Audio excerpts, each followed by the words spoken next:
Hello, everyone. It's your girl K's Vibe, and I'm back with another banger. So I'm starting this journey of being visual now and audio, and this episode is about celebrating being black, loving our essence, and loving who we are. In this video, we're going to talk about black facts, uncommon daily truths, and have a guest speaker on Miss Zen. She is a book author and a podcaster.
Hi, Ahead and introduce yourself to the audience.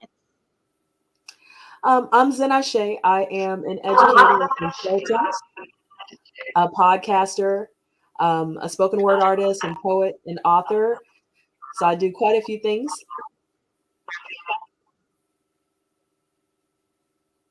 Okay, can you tell everyone where to get connected with you? Um, there's a link tree that should show up on the screen. So, you can find me, Zen Ase, Zenase. So if you Google me, you should be able to find me. But I'm on Linktree, I'm on Instagram, Twitter. I have a podcast called the Okay, Zen Miss. Ase Podcast.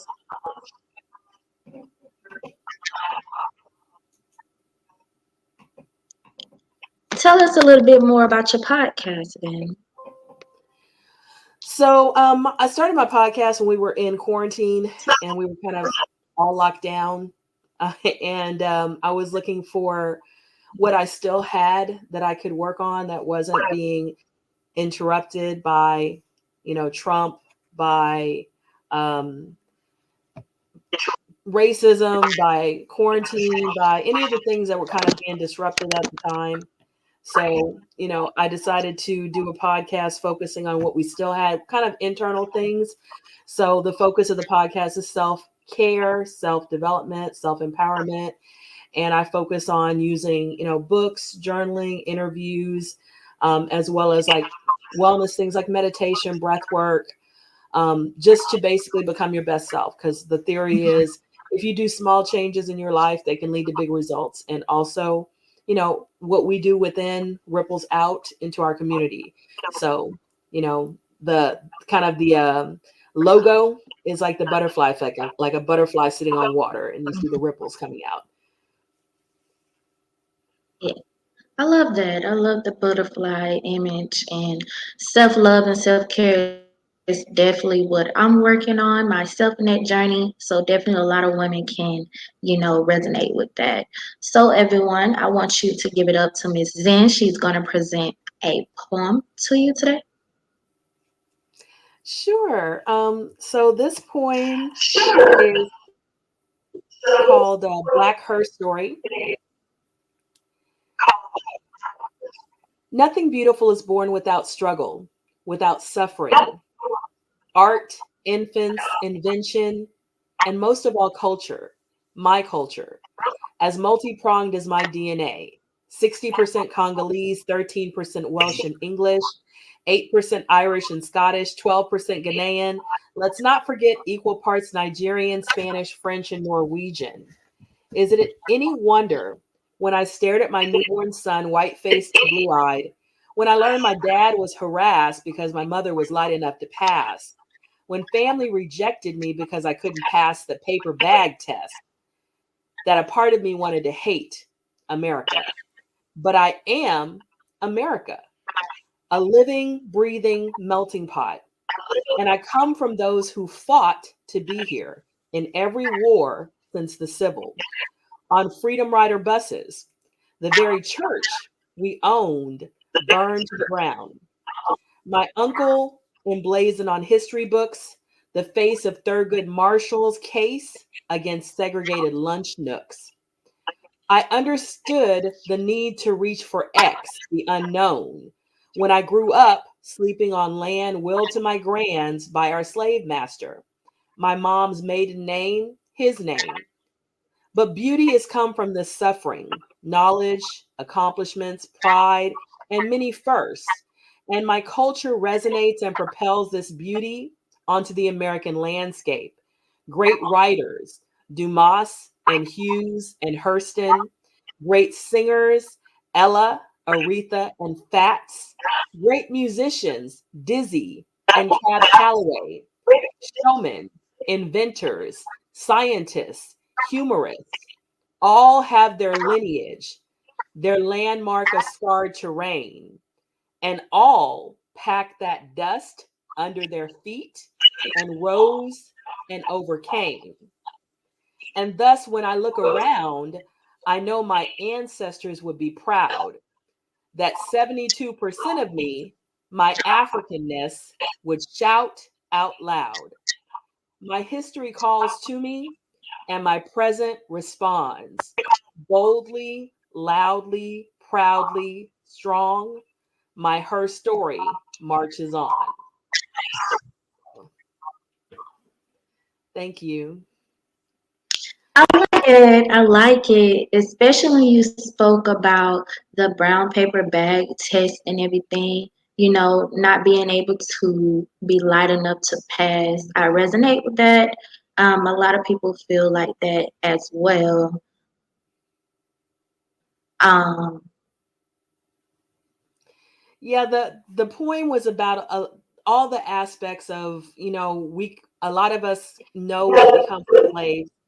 Some of us, we have indigenous people that were always here. Black people were always here, but we come in many shades. My son, like I said, was born white skinned and blue eyed, but both his parents were black. And it's because we have so much white in us through slavery, you know. And so it's kind of making peace with that, making peace with both the ups and downs of the history, and seeing the triumphs, as well as realizing that we had to struggle a lot more than some other people who didn't come here on ships. And so it was kind of my own journey to making sense of all of the things that made me up, because when I did my ancestry DNA, and that's where that came from, those percentages, realizing that that literally is the history of slavery, that the only way I could be basically a United Nations in one person is that there was so much intermixing going on those plantations. And I am the result of that. My kids are the result of that. The way that they look, is the result of that. The fact that my son has green eyes is the result of that. So his eyes were blue when he was born, but now they're green. So that's kind of where that piece came from. Many, many, many pieces. I actually pulled two other pieces, but I've written many, many, many pieces about all different aspects. Some are very angry, about things that happen with some of the police brutality and things like that. Some are very uplifting. Some are very, just it's the whole range, because being black is a lot of things, you know. assortment, life, it is. It's all different emotions. Right. Definitely, when you stated about doing ancestral DNA, my brothers and sisters actually did the same thing, and I just learned that I had a high percentage, about 62, 65 in Congolese too. And Hmm. I just learned that I had a great great grandmother who was Native American. Mm-hmm. So, she had some blue and green eyes too. And I was like, oh my gosh, I'm finding out more about me. So once you find out more about you, you feel some type of dignity and that such. So you said you Yeah. had another piece. Actually, I actually have read. I said that I was an author. This is actually the latest book that I put out, and it actually has it's a memoir, I so it's not saw it. complete poetry, but it actually has 122 poems interwoven within the story of my life. Let's see. So I actually had picked out two other ones just in case we had time or you wanted me to share them. So this one is about how we had our own spiritual system before we were colonized, and it was a system that really dealt with nature and with equality between men and women. And that basically, if you think about Wakanda, everybody's probably seen Black Panther, Yes. and you had the king, Hmm. but you had the queen mothers. And you would see those scenes where the king had to come before the queen mothers and basically answer to the queen mothers. And that was really a matriarchal system in Hmm. in the sense of somebody. I saw this TikTok and he was explaining the difference between patriarchy and matriarchy, and he was saying picture a triangle. In patriarchy you have the top guy, and everybody else at the bottom on the base of the triangle is working to make that top guy richer and more powerful. In matriarchy, the system Hmm. is flipped and the triangle is upside down. So you have the man and the woman at the top of the triangle, and they are putting all their energy into the child at the bottom of the triangle, because the child, that family unit, Mm. is the basis of our whole society and community. And that child at the bottom is not just belonging to the mother and the father, that child belongs to the village. You have that African proverb, it takes a village to raise a child. So that's literally how the It's society was set up, village. that men It and does. women were equal at the top. The child was the focus, and Mhm. creating a positive environment for all of the children of the village to grow up in, to be their best selves. And so this is kind of hinting on a little, doesn't go into all of that, but kind of hinting on, that the Garden of Eden being in Africa, and where we started and how far we've gotten from that. All right. Sunday, say garden, Eden pops to mind in Genesis, the birth of mankind and fruit and snakes. But paradigms shift as we age. See, Egypt's walls contain a tale older and fairer than pastors tell, of the sharing of knowledge from a queen to a pharaoh. There is no fall, you see. The snake is knowledge, both bitter and sweet. The same venom that kills can medicine be. The woman, the conduit of divinity, but that's not what we were told. The Western world couldn't understand unity between woman and man, or woman as teacher, leader, scribe. And so it crafted a story full of misunderstandings. And ever since, we've been at war. Two sexes designed to love and adore the other, uplift, heal, and restore, have been destroyed by religious insanity. That often happens when something is copied. It's misunderstood as it is co opted. It's our job to learn the truth from the source, adopt it. The Garden of the Nile is still Eden to me, the source of art, philosophy that teaches how complete we be. It's Sunday, after all, you see. So to Ra and Newt, all praises be. Amen. And grand risings, community, peace and blessings unto thee. So that's that point. That's beautiful. That's beautiful. Thank That's you. very beautiful. I did grow up with that saying that it takes a village to raise a child. back in the day, the elders, they always watched out for people. Even in your neighborhoods, people was close, but now things have shifted and changed. So it seems as though the elders aren't as being such a village, and young kids and youngins are getting that type of essence as it was before. Well, a lot of things have changed, and one of the Can you things that tell everyone made that how change, they?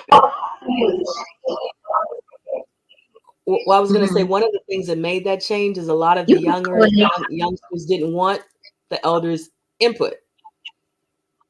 Don't tell my kid nothing. Don't say nothing to me. So when you cut that off, then later you want it. It's kind of hard for people to feel comfortable to give it because it comes. I saw this article, and a daughter was asking her mother to babysit, but the mother already had like Mhm. a plan. Like she had been making dinner at 6 o'clock for 50 years, Mhm. and she would give the kids a snack when they got out of school or whatever. But the daughter said, my kids don't want to eat at 6 o'clock, so you're going to have to make dinner earlier. And she was like, no, I'm not going to make dinner earlier. They get a snack when they come home from school, and I make dinner because need to have my schedule. You know what I'm saying? And so she Mhm. basically had to tell the daughter, if that's your requirement, I'm not going to babysit for you because I'm not going to change something that I've been doing for 50 years because your kids want to have dinner at 5. And that may seem like a petty thing to some people, but the idea that kids are going to dictate everything that adults do is disturbing to some older people. You know what I'm saying? Because we used to hear the saying, stay in a child's place, you know. Yeah. And it doesn't mean you Yeah. don't kids. It just means that you as a child aren't going to tell me when I cook dinner because you don't even know what goes into cooking dinner. You don't even know how much time it's going to take me. You don't even know what I need to do before I get to cooking dinner. So, here's your apple, or here's your crackers and cheese or whatever, and dinner will be served at 6 o'clock, So is that Yeah. kind of thing where some things have kind of gotten out of order in what some people believe is the structure of the household, and the kids are being given a lot of power, you know? And so some Yeah. people are like, yeah, I'm not going to be involved in that type of child rearing. You want to do that? I can't tell you how to raise your kids. I can just tell you what I'm going to do, you know? So, Right. I see that a lot of times. I see that a lot of times where I work. I see children's kind of dictating and telling the parent what to do. No, I'm not going to be quiet. I want this and that. And the parent telling the child, you cannot have this. I got to make lunch, or don't act up in the store. Yet the child continues until the child gets their way, as if the child is mm, telling the parent what to do. Like you stated about it taking a village, and most of the children who have kids, grandparents to have more input on the grandkids, but not necessarily have too much input. You can't whoop them, you can't feed them, you can't do this and that. Basically, you can't raise them the way that they want. I feel like if you're gonna have that type of saying, then maybe you should just raise your own child and mm, and that such. But I do want to say, when it comes to a village, not necessarily kids and all, but young women and young men like me, we do look at our elders to, give advice and that such, and be there. But a lot of times now, the elders step back and kind of take away from us and giving advice. They just sit back in the shadows.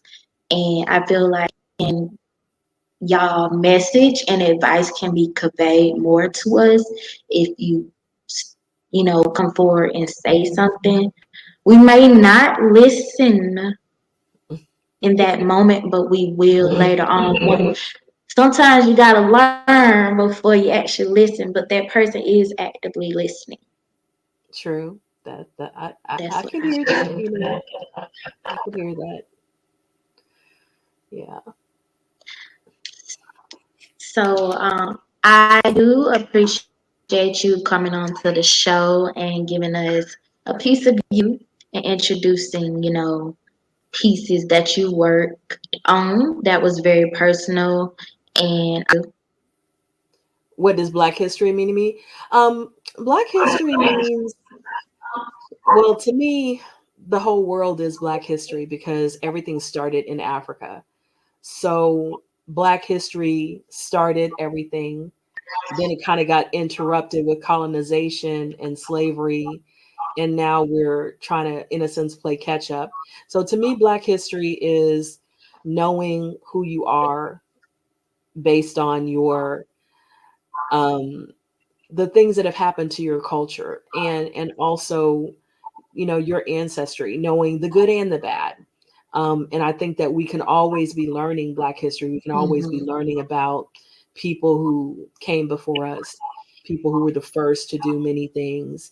And we can always be learning and unlearning, because a lot of things that we were taught, that we were inferior, or that we didn't come from a strong family or a strong community, or we didn't, we were running around in the jungle with bones to our noses and things like that, when a lot of that's not true. You have many, many, many different tribes, and the history of Black people is a history of excellence, and civilization and math and science and astrology and astronomy and culture, and every other civilization has borrowed from us and not given us credit, and they still do it to this day. So Black history is about understanding that we were the first, and we are the original, and everything that you see when you talk about jazz, that's Black. R&B, Black. Rock and roll came from R&B. You know, pop came from rock and roll and R&B. Gospel is Black. The blues is Black. Country is a form of the blues. When it comes to the arts, we started it all. We started everything. So to me, it's understanding that we are the original mold. We are the beginning. And everything that we see in terms of art and science and math, it came from us. It started with us, and it has been changed and sometimes whitewashed. And even if you look at our skin, you don't start with white Yes, or black. We are the dominant. You start with black and get every shade under the sun. You know, so that's what science tells you, because you can't go the other way. Every other lightness is recessive. So I think Black history is understanding that we are the original, and that we started everything, and many things have been stolen from us, and we have to reestablish our own sense of self and our sense of purpose, mhm. and not let the things that have been stolen from us define us, you know as lesser than, or as something inferior. Yes, I grew up with my dad always saying that I should keep my head up high, walk with a strong walk, and shake hands with a strong hand because I am enough.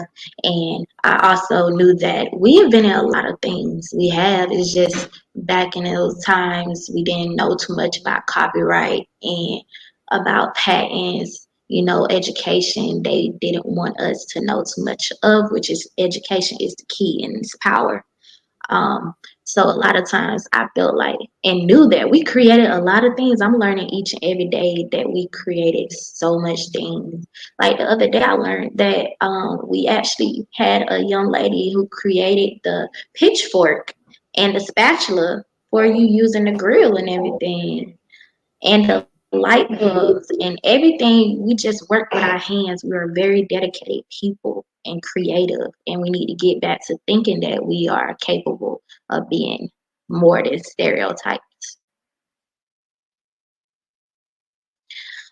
I have That is also so true. learned that in my journey, yes, in my journey, I wrote a couple poems too. And with that being said, I found out that it was a woman named Phyllis Wheatley who published her own first book. book of poems, and it kind of resonated with me and made me very proud because I did the same at a young age. When I turned 18, I actually published my own. Now we all make mistakes and might have to go back and unpublish and re-edit and everything and that such, but it goes with the arts. You never know. And it was just, really powerful to know that someone else, a younger woman, had created a book of poems too. And Frederick Douglass did too. So it was very nice to know we are very creative people. We Is there are any very new facts that creative. you learned lately? Yeah, we are very creative people.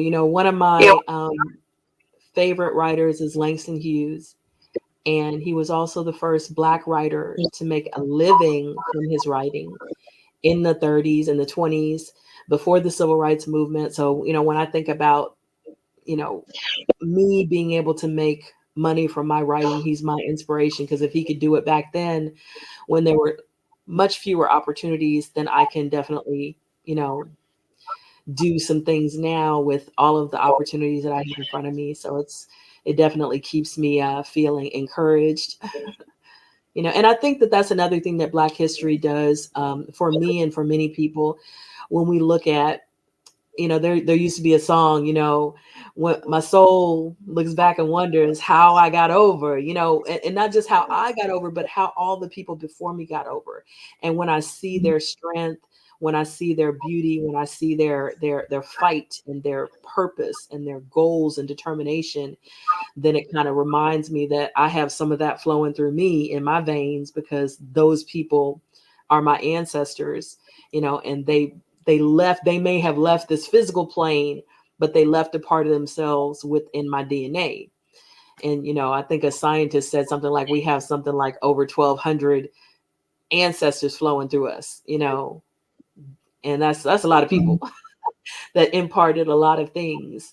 And Right. so yeah, so I think that that's an amazing thing to think about is that we are actually, they say we are ancestors reborn because within our DNA, we have all of those things that they left us, and you can trace your DNA back for many, many, many generations. But that's something that Hmm. I'm reminded of that when I feel like, okay, I can't do anymore, or I've hit this wall, I realize that there's actually a lot more in me than I might be giving myself credit for. And I can keep moving forward and keep pushing on. So I think that that's another thing that this month should remind us of is the greatness that we come from and the strength that we come from and the ability to overcome and transform that we come from. Yes, ma'am. I definitely, when I think of Black History Month and think of all the ancestors and people before me, I think of their strength and what they endured and what they, got from for us to be here in this state and, being different times. We still go through some type of oppression, but not just to look back and see what they done for us and what they got through give me very much strength even with my writing at times dismiss promoting my book, but when I think of this month, it gives me inspiration to get back to that writing, get back to that purpose and that person that I was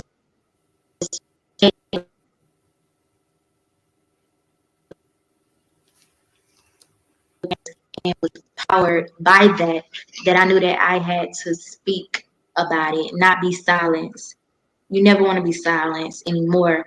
And I feel like you said, we are our ancestors. Our ancestors are us. They're flowing through us every day. I say that all the time, especially when I'm cooking. I'm a season until my ancestors tell me to stop. I love it. I pulled out one other piece and reading are in my book. I want to read one more. You were talking about oppression. Now, this piece is a little more angry. um, and it is kind of about oppression. Okay, here, go ahead.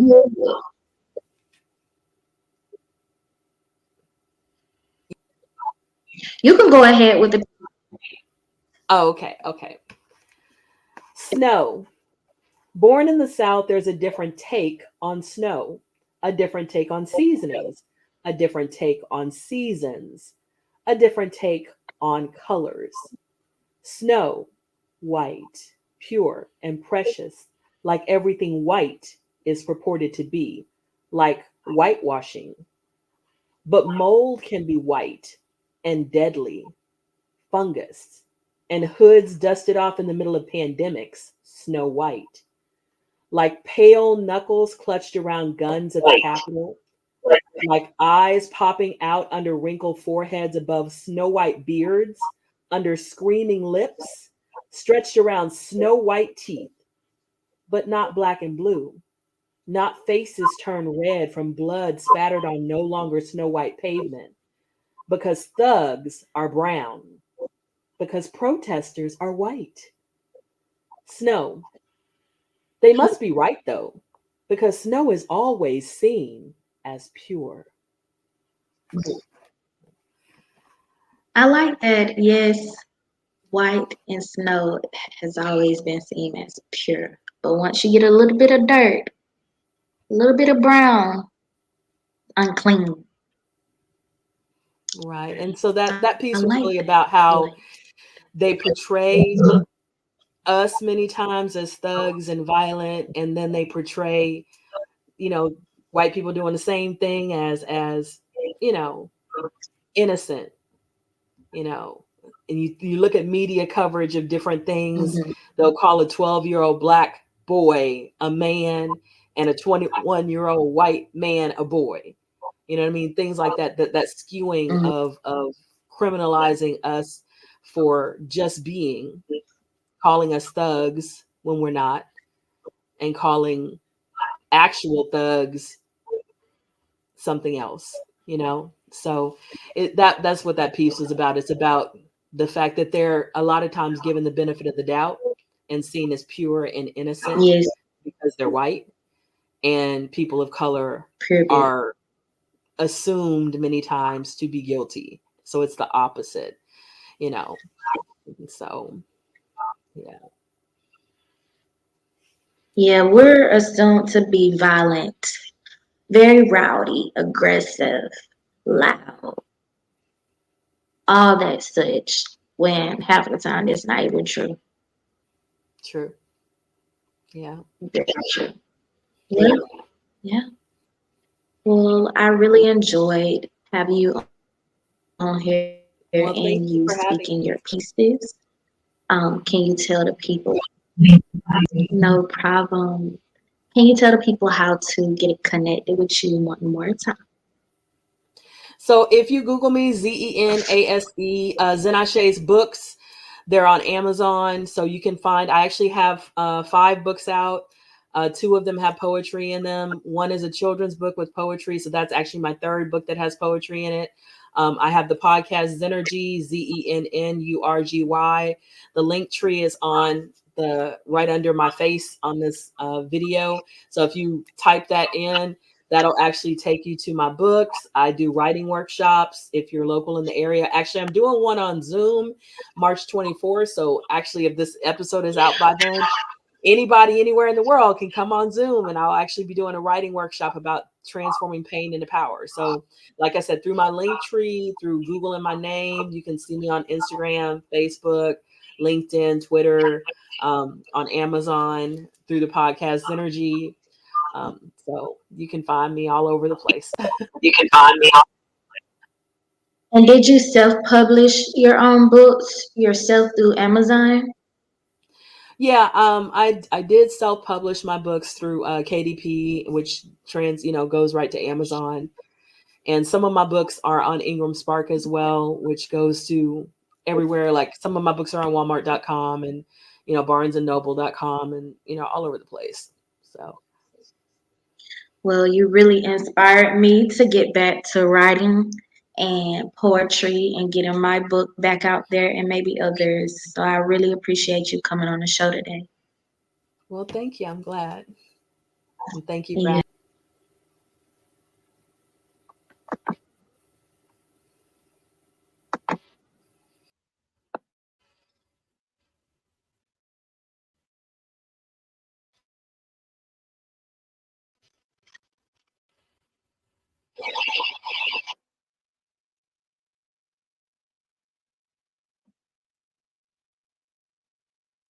All right, K's vibes. So you just heard How to Find Miss Zen. That piece was very beautiful, and I'm gonna jump back to our topic. Our topic is about, highlighting Black talent and celebrating Black History Month, all the essence and all what we are and how creative we are.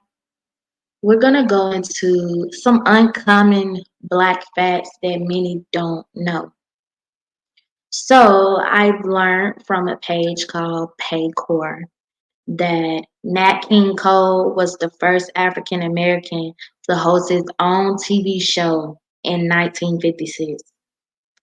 1956. I knew myself growing up that I always wanted to be on TV and Netflix. So maybe one day.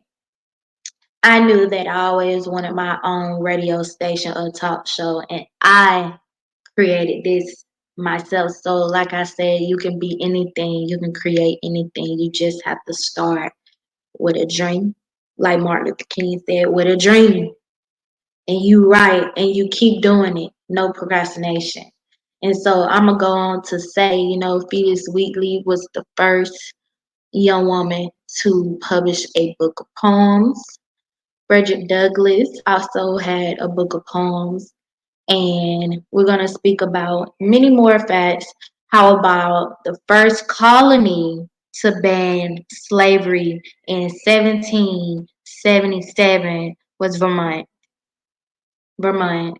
I know that Juneteenth is way past, but to me, Juneteenth is every day.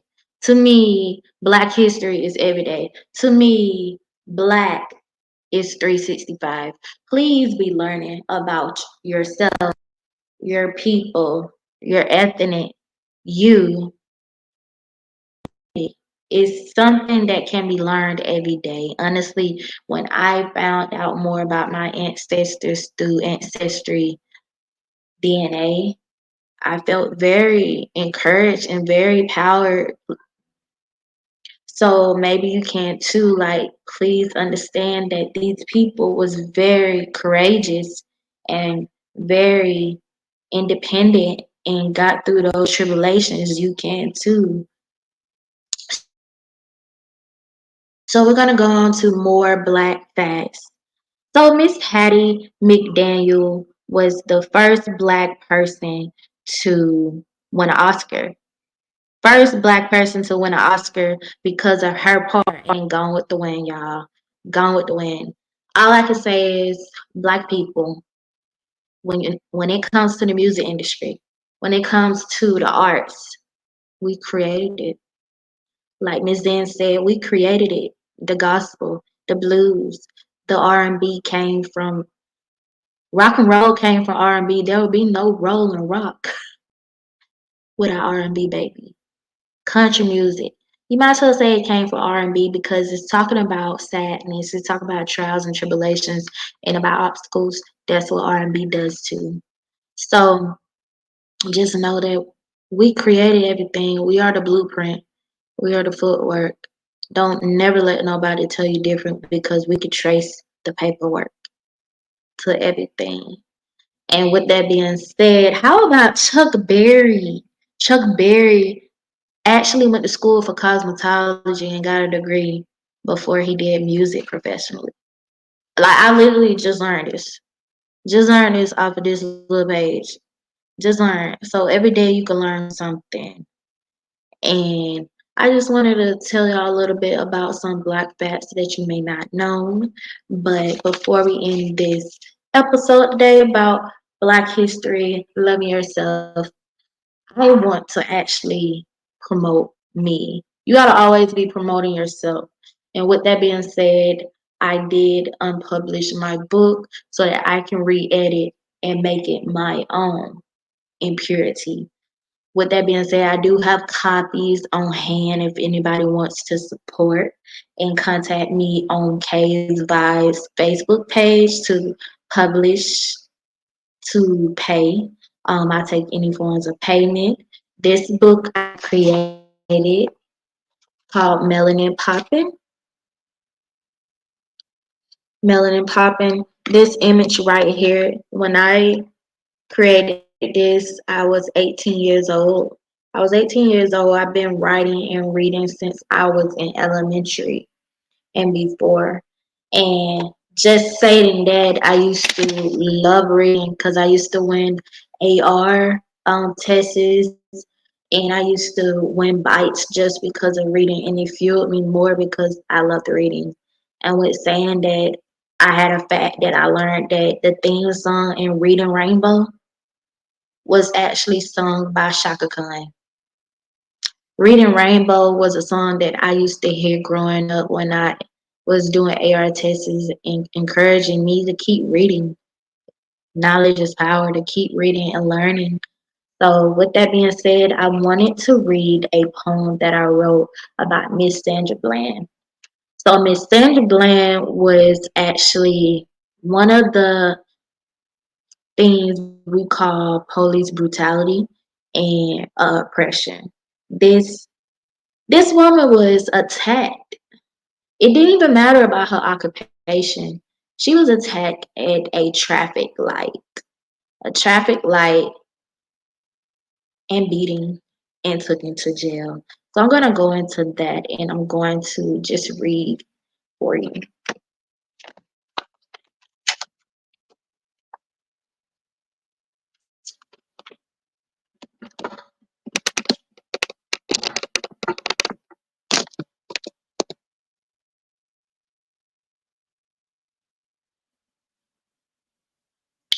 Sandra speaks.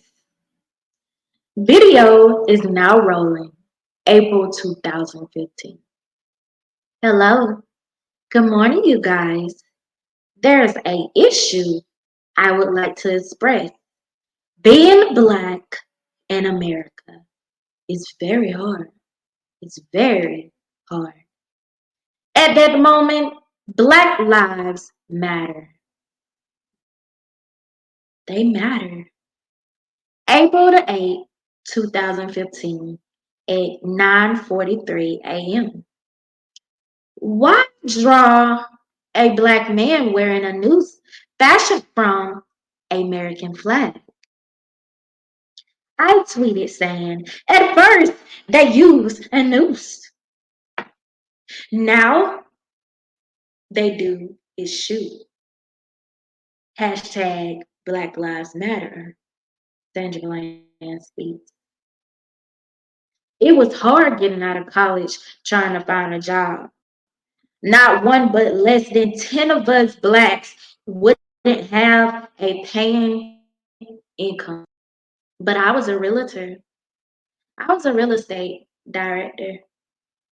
I was a realistic person. Often I would air views on my police brutality, civil rights of African Americans.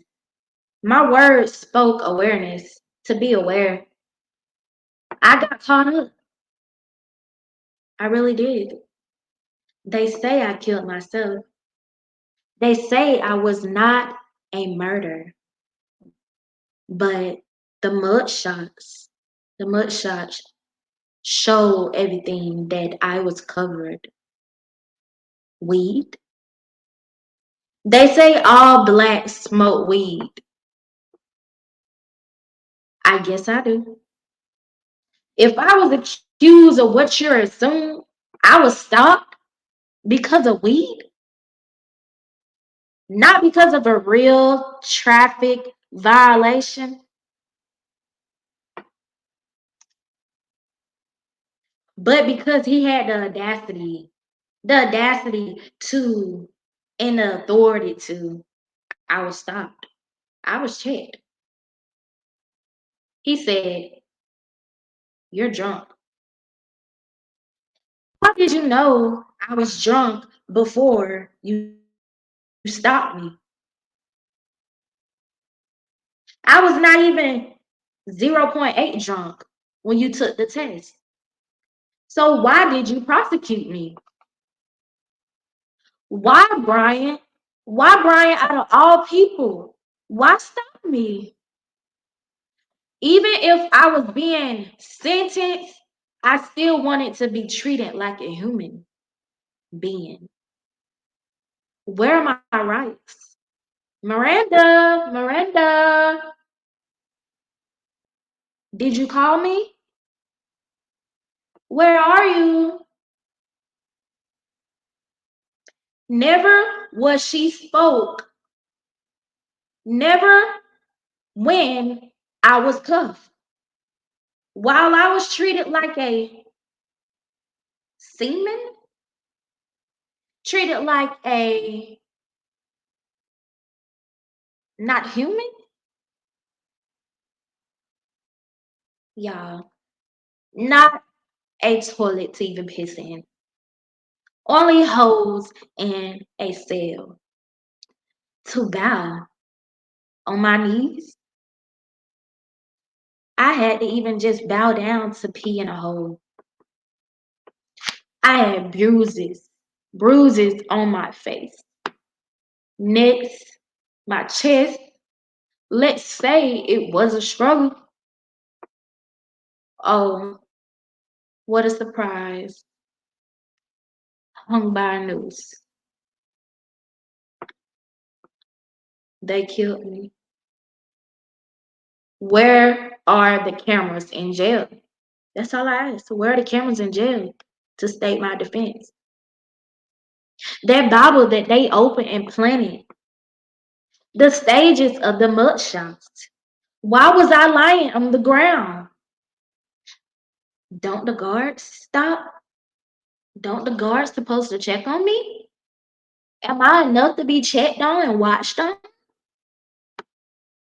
They say bruises from a fight themselves. I said they was the oppressors, and I decided I had to fight. Animals, they saw me as fighting. My case still not solved. Justice still wasn't served. Miranda, Miranda, Miranda, can you hear me? Yeah, still wasn't spoke. Still wasn't asked my Miranda rights. Where are you? Waller County in Texas. Where were you? Brian Esena, I saw you. I saw everything, but you saw nothing but my color. Nothing but my color, black. Black and was doing something with her life.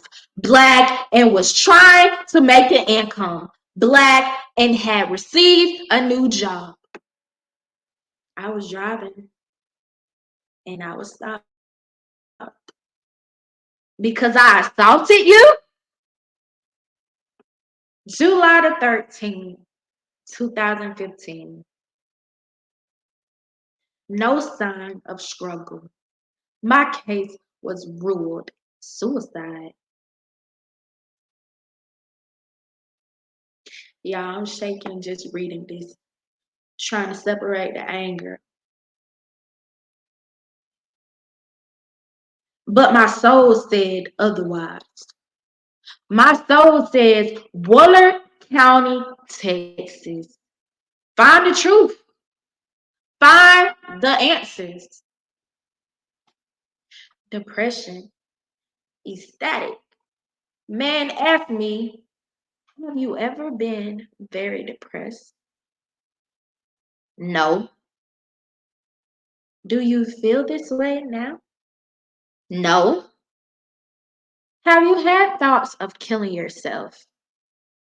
in the last year. You really gonna ask me this? No. Have you ever attempted suicide? No.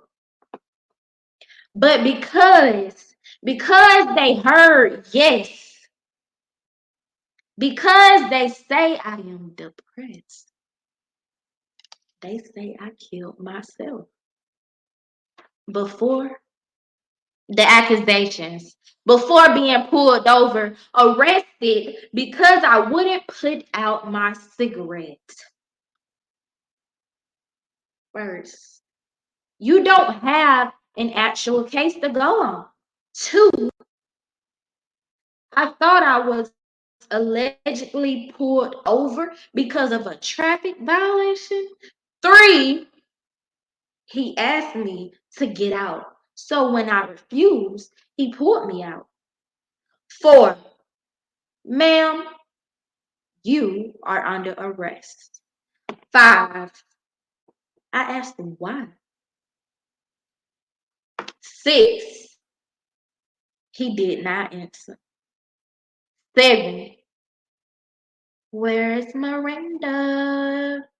Eight, he states it's an lawful order. Nine, as the officer slid his taser out his pocket, I blazed at the taser in front of me, the man in front of me, and I followed his order. 10. You must be a real man, huh? You must be a real man now, huh? Just slamming me, just knocking me in my head to the ground. But you say, amen. They say I killed myself because I fought, because of a noose comment, because of a traffic violation, a cigarette, a taser, a blow to the ground, hesitant to follow any orders. I am.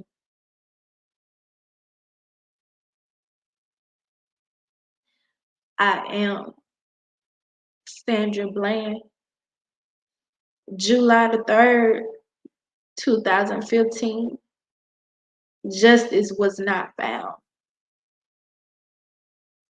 Y'all, when I speak on that story about Sandra Bland, she was just a woman on the way to work, a new job as a real estate agent, real estate director. It's crazy how police brutality, it's crazy how the image of us just of a color is seen as violence when we're not that many violent people, but oftentimes we get seen as the aggressor for sticking up for ourselves. How am I in trouble just by going on the way to work? Just by trying to get to the way to work. This story about Sandra Bland really reminds me of the poem that I wrote called Scottish Brothers, about a group of young brothers who was on the train on the way to find a job. One little boy, he was the youngest of them all, 15 years old. He died. He died. They sentenced him to jail for life. He was the one who was sentenced the hardest, only because there were gentlemen on the train that was of the other race and accused them of whistling. Accused them. Accused them when all he really wanted was to try to help his mother. So all I can say is, y'all, we gotta get up out the oppression. I understand a lot of times that we don't want to hear these stories, but these stories can be a fuel for us to keep going. Don't see it as pain and suffering. See it as fuel to keep going. With that being said, y'all, I love y'all K's Vibes fans, and please, please, please keep being black, keep being you, keep loving you. And I see y'all next Tuesday or Thursday. Stay tuned.